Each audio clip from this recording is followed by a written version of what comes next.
पावसाळा सुरू होऊन 1.5 महिन्याचा कालावधी लोटला तरी जिल्ह्यात समाधानकारक पाऊस न झाल्याने पिण्याच्या पाण्यासह शेती पिकांनाही मोठा फटका बसला होता।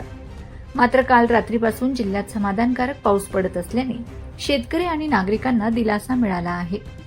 पावसाच्या प्रतीक्षेत असलेल्या शेतकऱ्यांसाठी हा पाऊस दिलासादायक ठरला आहे।